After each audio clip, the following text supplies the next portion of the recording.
You're listening to All in the Industry, an independent podcast dedicated to behind-the-scenes talent in the hospitality industry, hosted and produced by me, Sherry Bayer. Since initially launching in 2014, we have broadcast more than 400 episodes, and now we're excited to be on our new platform. To learn more, visit allintheindustry.com. Support for this episode comes from Bayer Public Relations, a full-service PR, consulting, and marketing agency based in New York City, specializing in culinary and hospitality. Founded in 2003 by me, Sherry Bayer, we are a company built on dedication, integrity, and positive thinking, combined with a genuine passion for what we do. BPR, be seen, be heard, be known. To learn more, visit BayerPublicRelations.com.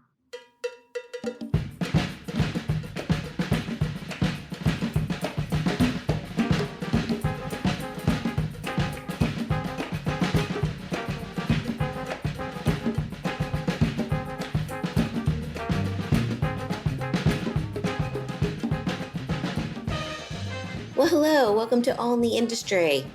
I'm your host and producer, Sherry Bayer, and this is our 414th episode of this series, which is dedicated to behind-the-scenes talent in the hospitality industry. Today, I have a very special show with an award-winning chef from Bangkok, who I spoke with recently in person while I was on a trip to Thailand and had the opportunity to dine at her outstanding restaurant. And I will introduce her fully in a moment. But first, as I do in every show, I will start out with my PR tip, and then I will have my interview, which includes a speed round, and I have some industry news, and I will close out with my solo dining experience. As the founder of Bayer Public Relations, I'm going to tip the show off with my PR tip of the week. So today's tip is to preserve your family's heritage. Yes, do your or our part to keep records of our family history, traditions, and values, and what's important to us and our loved ones, so it lives on to future generations. We can create family trees, collect photos, archive our one-of-a-kind family recipes, and beyond. Everyone's story is different, and every family is unique, which is what makes the world a beautiful place. So let's remember to hold on and share our memories so they last and last beyond our lifetimes. That's my tip today. Okay, so I'm excited about today's show as I have a really special interview that I did on a recent trip to Bangkok, as I mentioned, and it's with Pichaya Pam Soontornyanakij. And I hope I'm saying that correct. She is the chef and owner of Potong restaurant in Bangkok, Thailand. And on this episode, I will be referring to her as Chef Pam, which she does call herself for short. So I met Pam for the first time last year when I was at Asia's 50 Best Restaurants in Seoul. And she is an inspirational Thai chef who has become an international culinary figure and is serving up progressive, stimulating cuisine in a historic setting. Chef Pam was named Asia's Best Female Chef in 2024 and has followed up with that, being named the World's Best Female Chef in 2025. And this is by the World's 50 Best Restaurants. Originally training to become a journalist, Chef Pam turned to cooking and studied at the Culinary Institute of America, and she trained under renowned chef John George von Richten in New York City before returning to Bangkok. Somehow I missed her in New York City those years, but wonderful to be connected with her now. In 2019, when her family's 120-year-old Chinese herbal pharmacy building became vacant in Bangkok's Chinatown neighborhood, Chef Pam took over the space with her family and after an extensive renovation have created Potong, a one-star Michelin restaurant, which is also currently number 13 on Asia's 50 Best Restaurants 2025 and it features a tasting menu where she tells stories of her family's unique heritage through some 20 courses of progressive Thai Chinese cuisine. And I had the pleasure of enjoying this experience a few days before we did our interview, and it was outstanding. Such a special experience. We will talk more about it in the interview, but I will say if you have the opportunity to travel to Bangkok, I highly recommend going to her restaurant. It was exceptional, and I feel very fortunate that I was able to go. So without further ado, here is my conversation with Chef Pam in Bangkok, which we recorded at the end of April. Please enjoy. Hi, let's start out. Tell my listeners your full name and restaurant we're at here in Bangkok. Yes, so my name is Pichaya Soontornyanakij, or my nickname is Pam, chef owner of restaurant Potong in Bangkok. Fantastic. I want to dive ahead to my meal I had the other night. But before we get to that, well, first of all, I'm so thrilled to be here with you. Thank you for taking the time. And my dinner was so phenomenal. I can't wait to talk more about it. But I always like to start with my guests and find out more about their background. So could you take us back to where you grew up and what led you to become a chef? I have been growing up in Bangkok since I was born, and I grew up in a family where my mom, she's a housewife, so she does all the house chores, including lunch and dinner. So usually she would take me to the market, buying all the ingredients, come home and prep the food for the family. And I think that's a huge reason why I love cooking and why I feel comfortable being in the kitchen. So in my university, even though I haven't been studying cooking at all, I feel like I was looking for something, a career that I have passion about, and I want to do it.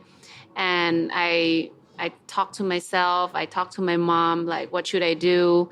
So I decided to study culinary school, and I went to New York, actually, to CIA. Amazing. I've been to that campus before. I've seen the school. I know it's impressive. It's beautiful along the Hudson River, where everyone talks the same language. You know, there's so much to learn, and it's amazing in the valleys. Yeah. Yeah. So after that, you cooked in New York for a little bit? Yes. So I did my internship at John George. And after my internship, I also worked there for several years. What years are we around? 2013, around there.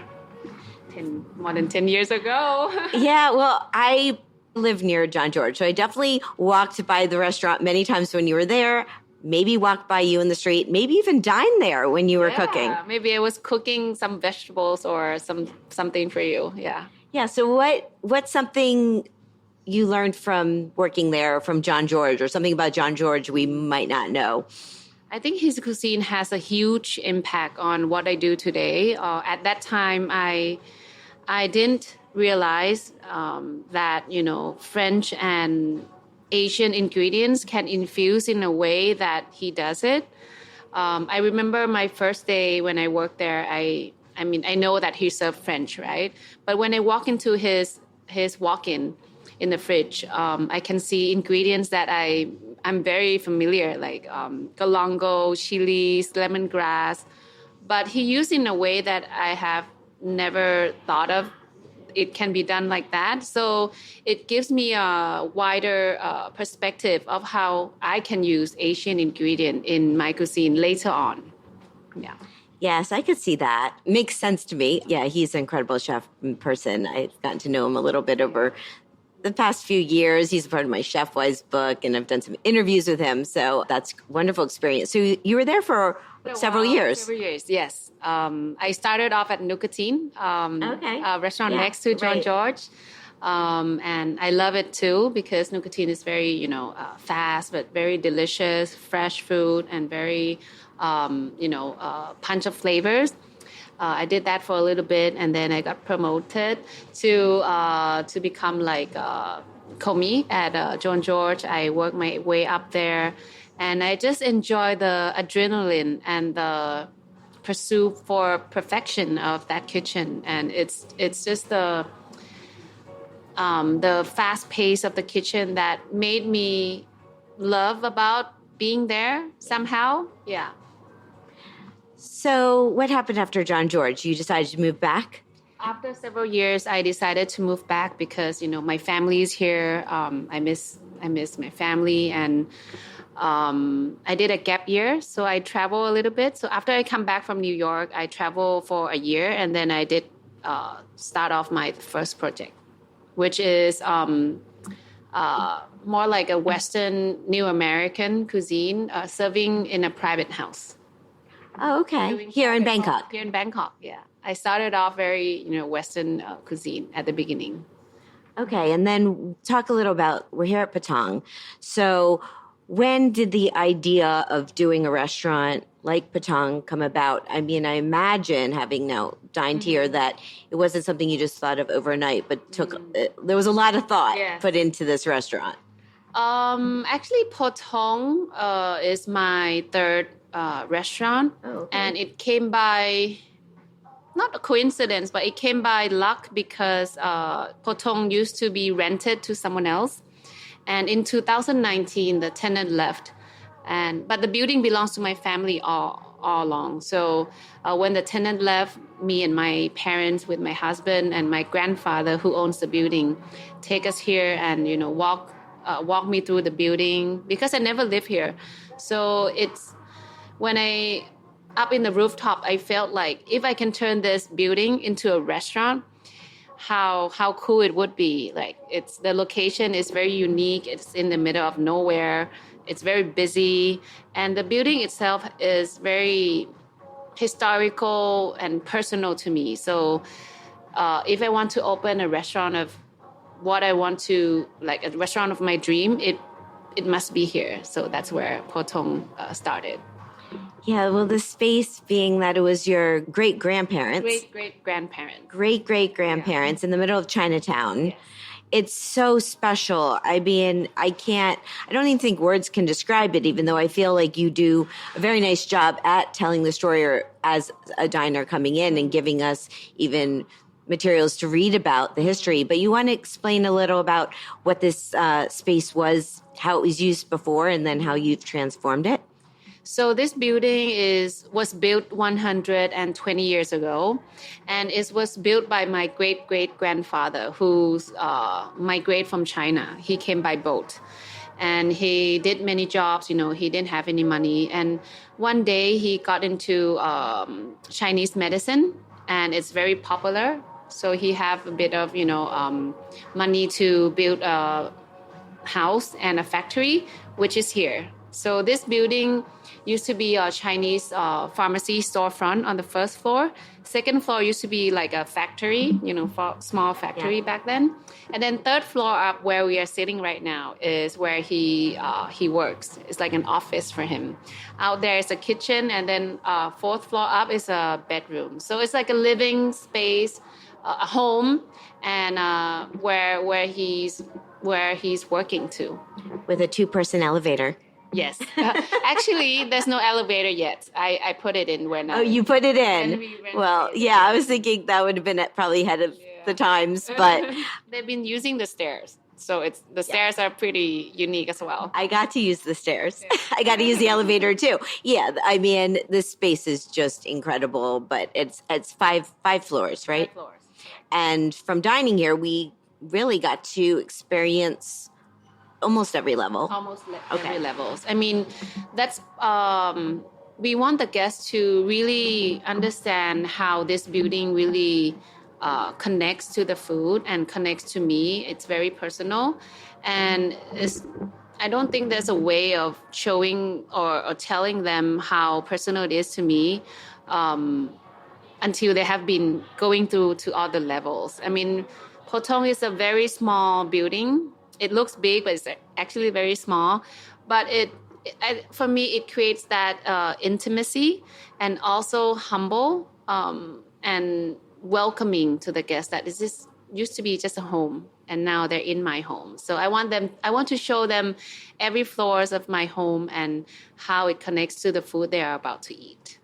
Yeah. So how do you define the cuisine and the menu, the progressive menu, and how often are you also changing it, or are you changing it? I assume you probably do here and there. Yes. So the food that we serve at Potong is progressive Thai Chinese, and along the meal you will see some creativity and some inspiration from the dishes I grew up eating, or some of the dishes I love to eat along this community or this area of Chinatown. And the word Thai Chinese for me is one cuisine, because back in the days, a lot of Chinese immigrants migrate to Thailand, including my great-great-grandfather. And with the culture exchange and equipment and through time, somehow the Chinese cuisine has intertwined with the original Thai cuisine, like royal Thai cuisine. And it has become already like part of a sub cuisine of Thai cuisine now. Like if you go to a noodle spot in Bangkok, you will see noodles, right? Noodle soup. That's Thai Chinese. So we taking that cuisine and try to elevate it and make it very progressive. But at the end of the meal, you will have a very humble meal where takes you back to probably like to earth and to ground with the lazy Susan, with the duck. I love that you brought that out. I mean, it's a fancy lazy Susan.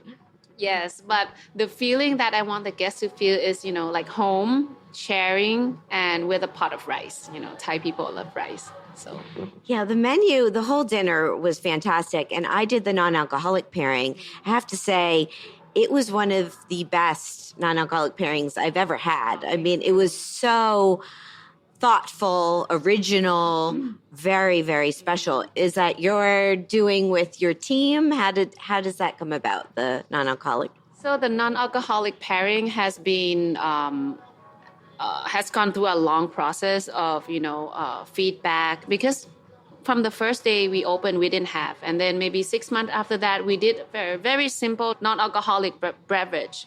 But I feel like there's a lot of people who doesn't drink alcohol, and I want everyone to feel special. So we work on it. Actually, the bar team they are the one who coming up with it, work on it, tasting with the food, and we want it to be as special as the beverage, normal beverage menu. So that's how we thought of it. But it's a long R&D until now. Yeah. Well, you could tell the thought process, not just with the drinks themselves, but the glassware. I mean, all very unique. And yeah, I can attest, definitely anyone who's refraining from alcohol one night or any night, it's definitely worth getting. It's phenomenal. And it paired so nicely with the menu, which I almost don't even have words for, because it was so unique and original. And you tied it into some signature dishes, maybe the one with the flag. Mm-hmm. The sato, right? Yeah. Yes. So we also ferment our own sticky rice, which is, in Thailand, we have this traditional drink called sato, which is a fermented sticky rice, almost make like a sake. So we pair that with one of our signature, which is the pad thai, the Thai flag dish. Yeah, people love it. The whole experience was great. And then we moved around. We ended the night on, I think, the second floor, the opium bar. Fourth floor. The fourth floor. Yeah, the non-alcoholic drinks got to me. And talk a little about that, because that, you said, was more of your brother-in-law's concept, but it's all in the family here. It's a family affair. So opium bar is a separate identity and a separate outlet from Potong. So people can come and enjoy cocktails and snacks at Opium Bar without eating at Potong.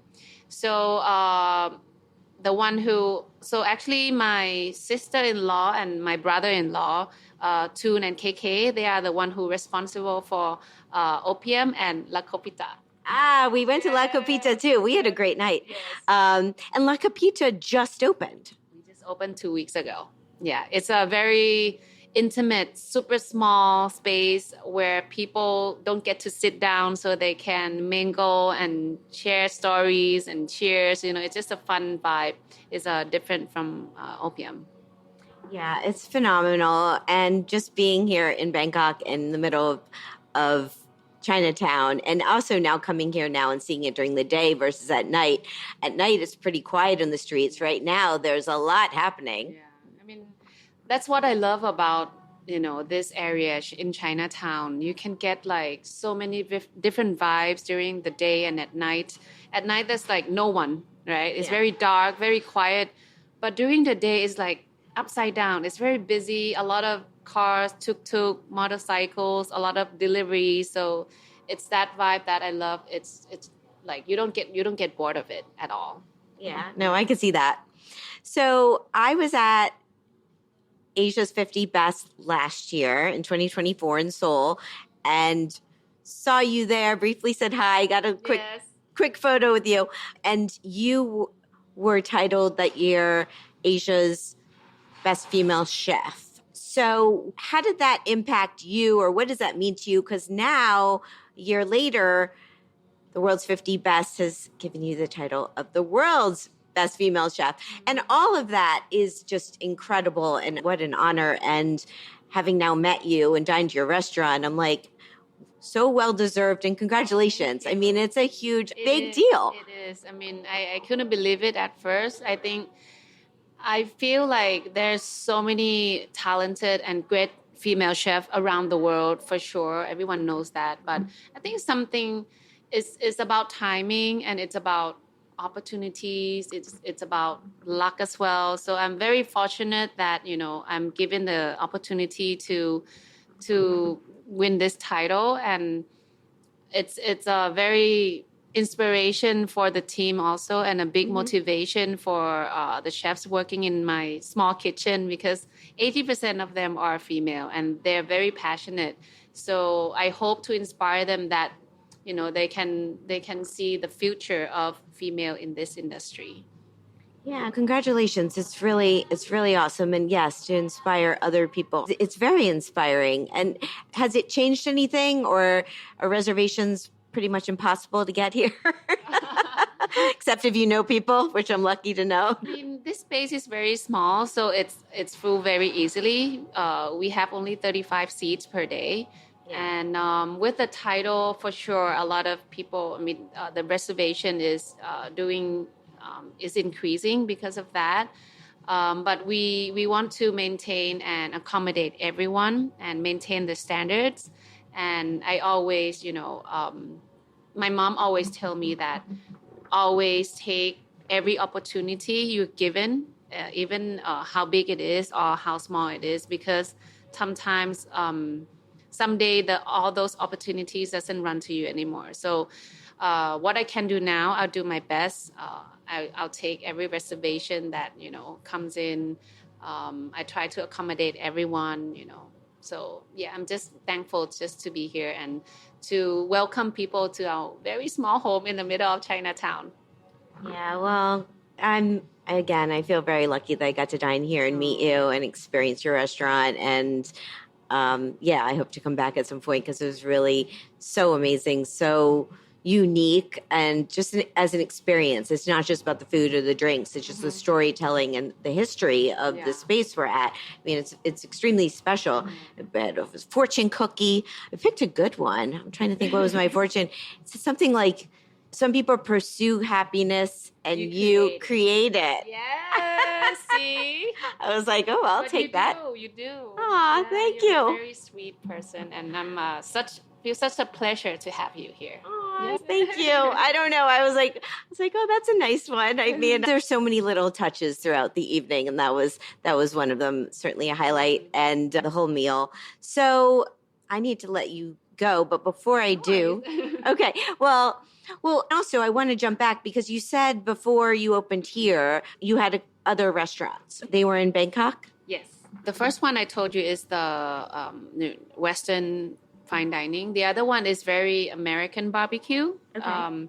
So it's smoked brisket, smoked ribs, cornbread, and all that. We name it smoked.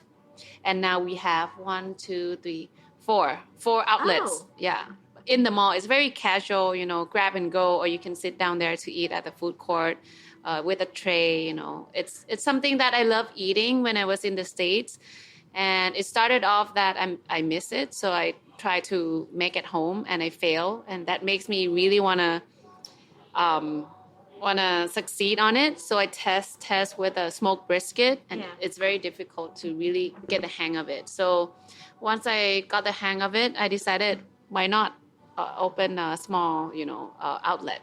Yeah, why not? I'm sure people appreciate it having barbecue here. Was there a particular barbecue spot in the U.S. or in New York that inspired you, or it was a kind of a mix of just lots of different places? A mix, but a place where I love going is, I think it's called Hill Country. Oh, yeah. This one, right? Hill. Yeah, there's Hill Country. There was also Hill Country Chicken.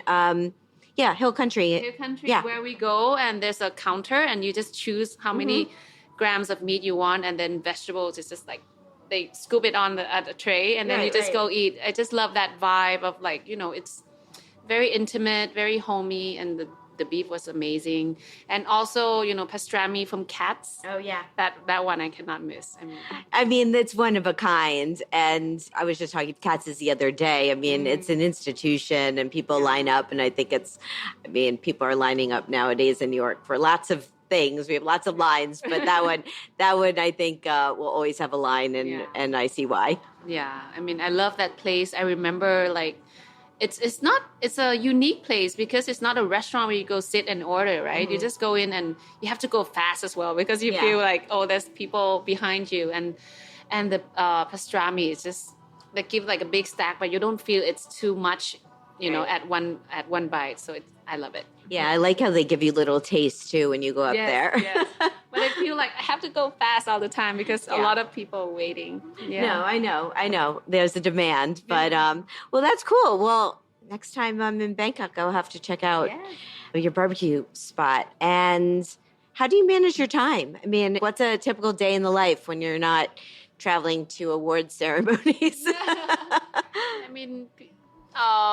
It's just, day by day. I have my calendar that helps a lot. I just do my best on the present. Like right now, I'm with you. I'm giving you 100%. And then after that, I have the next job I have to jump to. So I feel like I don't want to feel like it's too tiring because this is once in a lifetime how would I say, once in a lifetime opportunity. And I don't think it's going to happen for me until I'm like 60, right? So right now is a time where I can push myself, where I can, push the team, where I can do what I want to do. And I just want to give 100% to everything that I do, including being a mom. Yeah. Your mom, how many kids? One right now. Okay.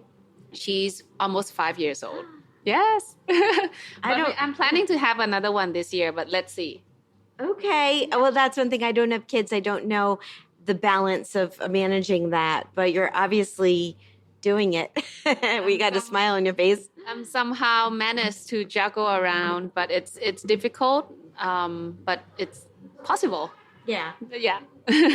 Well, maybe we'll see where her career goes if she pursues the chef route, or I would love her to help me out when she grows up and pursue as a in this industry, whether it's in the kitchen or in service side or whatever. But at the end of the day, it's her decision, and new generation change. Let's see when she's like 18, what's gonna happen to the world we live in. Is she a good eater? No, she's a picker. She doesn't eat vegetables, which is probably normal, but she's a picker. Okay. Yeah, but hopefully it will change. Well, I'm sure you're exposing her to lots of different flavors, and I've heard many chefs say that their kids are just not necessarily their kids. Okay, so would you like to play my speed round game? Yes. What's that? What is that? Well, it's a fun part of my show. It's a game where I'm going to name a couple things and you get to pick your preference, such as chocolate or vanilla. So I'll give you choices. That. Yes. Okay. Yes. Cool. All right. So here we go. Eat in at home or eat out at a restaurant? Eat it at home for sure. Indoor dining or al fresco dining? What is fresco dining? Outdoor dining. Oh, so indoor or outdoor, right? Yeah. It depends where you are, but in Thailand, indoor. Yeah, I would say it's been pretty warm, hot, sticky here. Yes. Indoor, I get that, but it is situational. Okay, wine, beer, cocktail, non-alcoholic drink, or champagne? Wine. You were very confident in that one. Yes. Tasting menu or a la carte? A la carte. To eat out a la carte, but to do tasting menu. Yeah. Well, it's a lot. Tasting menus, it's a lot. I like both, but it's hard to do, I think, back to back tasting menus. But yeah, a la carte. Okay. Small plates or large plates? Small plates. Communal table or chef's counter? Difficult. Chef's table. Okay. Well, yeah. Chef's table means like you're sitting in the kitchen of the chef, right? Or that, yes. I mean, that is, I was doing communal table, like a table in the middle of a restaurant where you're sharing with people, a chef's counter where you're at like an open kitchen. You guys don't have many of those here? No, not inside the kitchen. We have, it's becoming more common as I dine out a lot solo, and it's great. I like sitting at a chef's counter because it's like sitting at a bar, but you're looking at the kitchen. Yeah. And then, a chef's table, which is in the kitchen, which, so you prefer the chef's table. Chef's table. Yes, chef's table. Okay, it's perfect. This is one a little more U.S. Tipping or all-inclusive charge? Would I prefer, right? Yeah. All-inclusive charge. Like already service charge included, right? Already, exactly. Like all-inclusive, you're not going to add any more at the end of the meal. Yeah, because in Thailand, we are all-inclusive. Yeah. I remember I was in the U.S. It was very difficult to calculate and to, to forget about it as well. So. Yeah, and also people not accustomed to it, you also don't know how much to leave. Yeah. I mean, same even when I'm traveling, I'm in Europe or I'm like, right, do we tip here? How much? 18? It used to be 15 minimum, right? Most people tip 20 and or more. Oh, yeah, it's kind of gone. It's gone to at least 20. Okay. Well, 20 even math-wise, it's easier to figure out too. Yeah, but you're right. But so all inclusive. Okay, we'll do all inclusive. Okay. Mezcal or I don't know, anything else? Vodka or rum? What's your brandy? Ooh. Brandy. Fancy.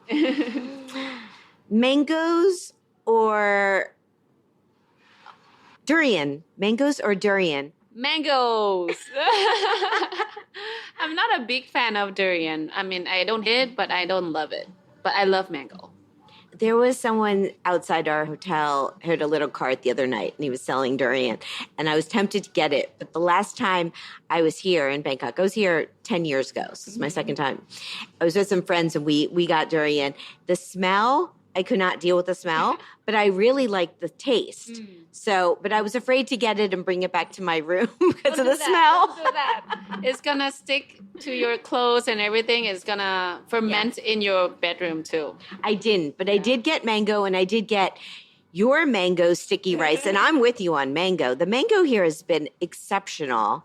It's different from the States. Yeah. The color, the fragrance is also different. Yeah, it's amazing. Yeah, no, it's been... Yeah, I could eat mango all the time. I think it's my favorite fruit if I had to name one. Okay, last two are cheese plate or dessert? Dessert. And New York City or Bangkok? Wow. To live in?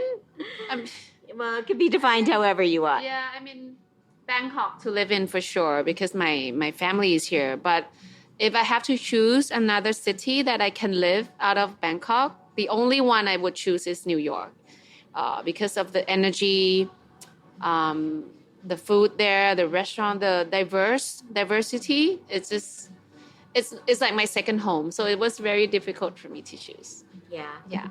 Well, do you come back and visit? Or when was the last time you were in New York?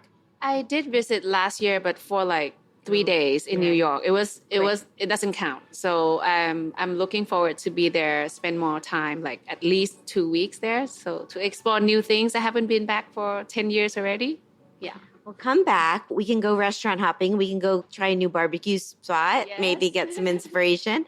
And yeah, it would be lovely to hang out in New York and explore a little bit with you. So let me know. Looking forward for that. Thank you. Well, thank you. This has been wonderful. It's such an honor to spend some time with you, to get to dine at your restaurant, experience your bars, and congratulations on all you've accomplished. Because also, Potong is ranked Asia's 50 best, number 13. Okay. Lucky number. Lucky number 13. That is also a huge accomplishment. I mean, congratulations.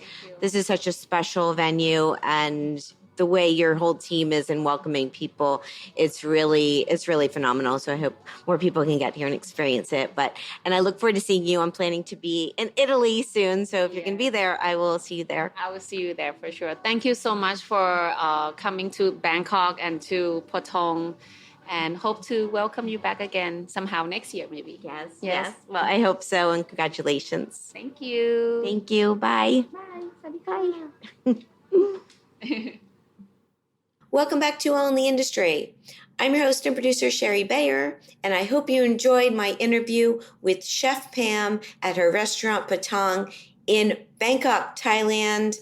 I truly loved having the opportunity to sit down with her and hear her story and dine at her outstanding restaurant. Big thanks to Marco Kovac, who organized the trip that I was on, and the dining experiences, which included Potong, which I will talk more about in my solo dining experience in Bangkok, because it was a truly wonderful dining trip, and I'm very grateful. So thank you, Marco, and thank you again to Pam and her entire team. And again, huge congratulations to Pam for being named the world's best female chef in 2025 by the world's 50 best restaurants. I will see you soon in Italy for the awards gala, and I can't wait. So to find out more about Chef Pam and Potong, you could go to restaurantpotong.com, and that's Potong, and on Instagram at chef.pam and at restaurant.potong. And I will tell you that again at the end of the show, and it will be in our show notes. Okay, so I have some industry news I want to share because it's big news, and it was written about, covered in pretty much every publication that covers food news, or at least every publication that I read. And this was a story from the New York Times, and their article was titled, New York Times names co-chief restaurant critics. The pair, Ligaya Mishan and Tejal Rao, are part of an effort to expand starred restaurant reviews across the country, the company said. And this article was by Katie Robertson, and it was on June 11th. So, yes, this is big news. The New York Times has appointed 2 new co-chief restaurant critics. They have had interim critics since Pete Wells stepped down after over a decade of being the restaurant critic. And it's a big change for the news organization, as it's the first time they will have more than one critic. And they're looking to cover the whole country as well as New York. And it's also the first time that the New York Times critics are foregoing anonymity. Their photos are online. There's also a video that they recorded in making this announcement, and a Q&A. And there's lots of articles if you want to find out more about Ligaya and Tejal and read about their history as writers. And from everything I saw online among my industry friends, people are really excited about this new duo chief critic situation, as they are both really well respected, highly regarded journalists who've been covering food for a long time. So I'm excited to read them and see how the New York Times restaurant reviews progress and their coverage. Of course, with my role as a publicist, I've always paid attention to who the restaurant reviewers are. It's part of the job and part of the industry. So big congratulations to both Ligaya and Tejal, and wishing you both all the best in this new chapter. So to find out more, you can Google it or go to the New York Times and you will see their coverage. It's worth checking out, I would say. They did a nice job. It's also all over social media. So again, congrats. It's time for my solo dining experience. So this week is at Gagan. Here's the rundown. The location, 68 Sukhumvit 31 Sukhumvit Road in Wat Thana, Bangkok, Thailand. The concept, it's a food theater with progressive Indian cuisine, also known as the Gagan Experience, a multi-course sensory journey by a rebel chef. So who's the chef and owner? Well, it's Gagan Anand, who is on a mission to push boundaries, seeking to create a culinary adventure of the senses and a roller coaster ride of emotions. Also on Gagan's website, he lists members of his family, many who I met when I was dining there, and they include Rido, the executive chef, Vladimir, the director of operations, and Milan, the beverage director. So why did I go? Well, I was on this amazing trip to Bangkok to eat, and I had the opportunity to go to all of Gagan's concepts, and this is what people call Gagan 2.0, because he had an original Gagan that I actually went to 10 years ago when I was in Bangkok for the first time, and this is his new Gagan. So my experience. Okay, so I'm counting this as a solo dining experience because my reservation was solo. However, I did know other people as part of a media group that Gagan's team had organized, largely through Gagan's publicist, Marco, who I mentioned earlier, and I was very grateful to be a part of. So this was not a typical dining experience. It's theater. Gagan leads the show. He tells stories about the different courses, 25, I believe, and it was divided into 5 acts. And there's music, then a whole light show. It's definitely a one-of-a-kind experience. And the 5 acts were India, Japan, Thailand, communal cooking, and the grand finale. Most courses were small bites to eat with your hands. There was one course where we actually were instructed to lick the plate. How often do you get to do that at a restaurant? And the cuisine was so inventive, unexpected, interactive. I had a wonderful NA drink pairing with my meal, and it was really like nothing I've experienced before.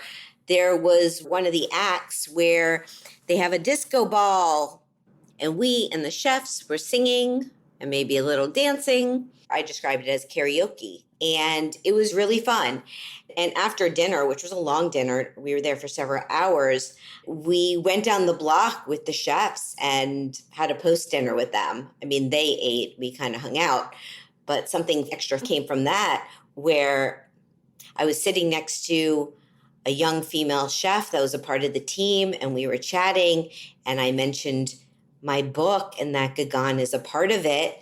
And she had a copy of Chef Wise and actually reached out to her boyfriend who works at another Gagan restaurant and asked him to bring my book so I could sign it for them. And it was just such a special moment to meet both of them as the author of Chef Wise. So that was a little bonus at the end of this extremely epic meal. So what did I get? Well, I'm not going to list the whole menu, but here are some of the dishes. There was a scallop curry in its own shell. There was goat brain satay cream. There was onion brioche tuna tartare dill seaweed. There was charcoal chicken wing and sweet potato sticky rice. And then one of the desserts was pink guava yogurt honey. My take, super interesting, delicious flavors, cool presentations, and it was fantastic. And again, like nothing I've had before. It was truly dinner theater. The ambiance. So it's an intimate open kitchen. It's a pretty dark ambiance, kind of like a club. And there's playful glowing lights and music and a low chef's counter, 14 seats on two sides of the kitchen. And that sets the stage. I'd say it's perfect for a truly one-of-a-kind dining experience. Interesting tidbit. So Gaghan is currently ranked number 1 on Asia's 50 best restaurants, and it's also currently number 9 on the world's 50 best restaurants list. The new list for 2025 is coming out next week. I'm going to Italy for it, so we shall see how Gaghan ranks, what happens. But congratulations, those accolades are truly amazing. Personal fun fact. So as I mentioned, I dined at the original Gaghan 10 years ago when I was visiting Bangkok with some friends. And on this trip, here are other restaurants that we went to. Gaghan's Miss Maria and Mr. Singh, which is currently number 99 on Asia's 50 best list. And it features tasty Mexican and Indian cuisine as a combo. We also went to Gaghan's new Isan BKK restaurant featuring modern Isan dining with Japanese flair, and checked out his coffee shop, Green and Bean, which were both located in a new shopping mall in Bangkok. In case you don't know, Bangkok has lots of shopping malls. It's a big thing there. This was a beautiful new mall. And also in a different mall, we went to Gaghan times Louis Vuitton, their cafe, that they have a partnership, and we had wonderful dessert there, and I had some lovely tea, and it was a beautiful space. And I also got to have lunch at Gaghan's house, where he cooked for us. So that was really special. Also on this trip, I went to Chef Titid Tasan Kajan, otherwise known as Chef Tan, his restaurants, which are Ledoux, number 20 on Asia's 50 best list, and also Nusura, which is number 6 on Asia's 50 best. And he runs it with his brother, Sommelier Tam Chasiri, and both were lovely experiences. Nusara pays homage to their family's traditional Thai recipes, and it's right by the Wat Pho Temple. You can actually see it out the window. And I had met them at Asia's 50 Best Restaurants when I went in 2024 as well. So it was cool to be reunited, and also took us to their new rooftop restaurant, which is apparently the world's first Thai rooftop restaurant, and it was stunning, and it's called Ledoux Khan. I also had an exquisite lunch by twin chef brothers. I don't know how many twin chef brothers are out there, but these twins, Thomas and Matthias Suring, have the restaurant Suring, which is a 2 Michelin star modern German cuisine restaurant. It features a tasting menu. We had an absolutely fantastic lunch there, beautiful home setting, and they're currently ranked number 11 on Asia's 50 best list.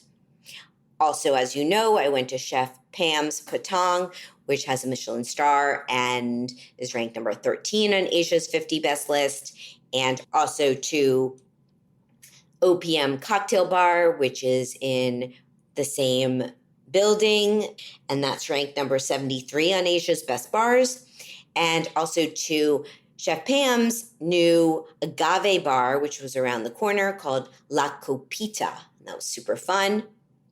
Also on this trip, some street eats and casual bites, including mango sticky rice at Kepanish, tom yum noodle at Chai Sukho Thai Noodle, ice cream at Nataporn, and pad thai at Pad Thai Fatalu, plus ice cream at Rintaro. And can't go to Thailand without getting some massages, so I was able to do that as well, which were fantastic.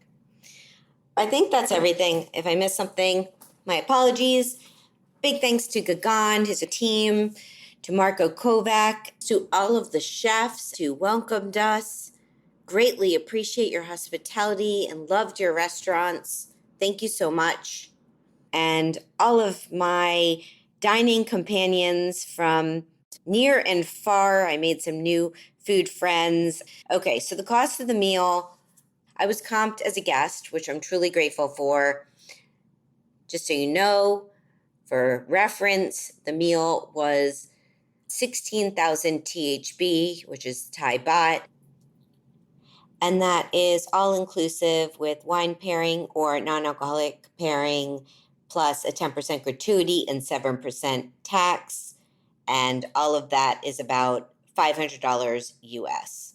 So it is pricey, but as I said, like nothing you'll experience ever. So would I go back? Yes, their website is gaggan.com, and that's GAGGAN.com, and Instagram at Gaggan_Anand, and that's GAGGAN_ANAND.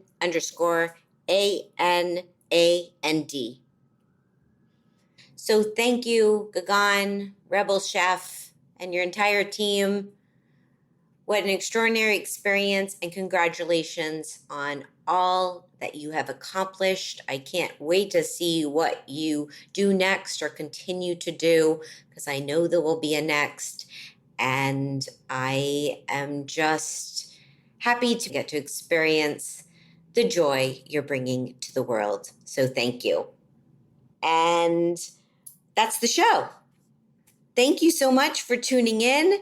Thank you again to Pichaya Pam Soontornyanakij.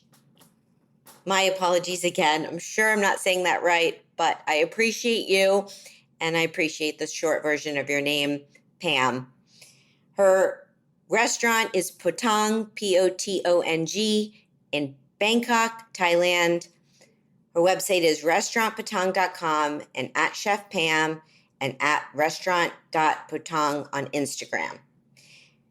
I am on Instagram as well, as you know, at Sherry Bayer, at Bayer PR, and at All Industry.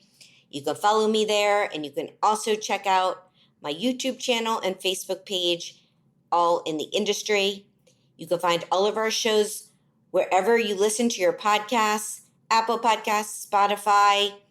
Just type in All in the Industry, look for me walking down the street, that's my logo, and subscribe.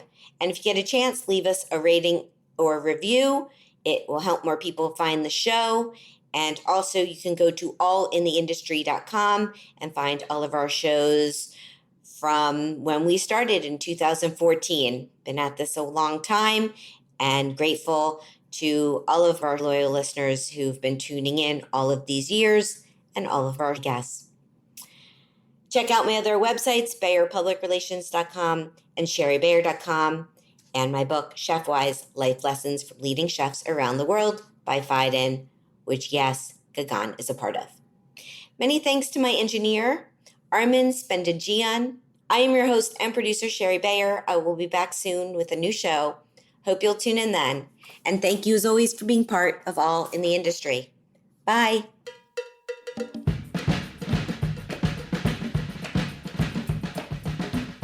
All in the Industry is an independent podcast hosted and produced by Sherry Bayer. Follow us on Instagram at All Industry, and on our Facebook page and YouTube channel, All in the Industry. Subscribe to our show wherever you listen to your podcasts so you don't miss any new episodes. To learn more, visit allintheindustry.com.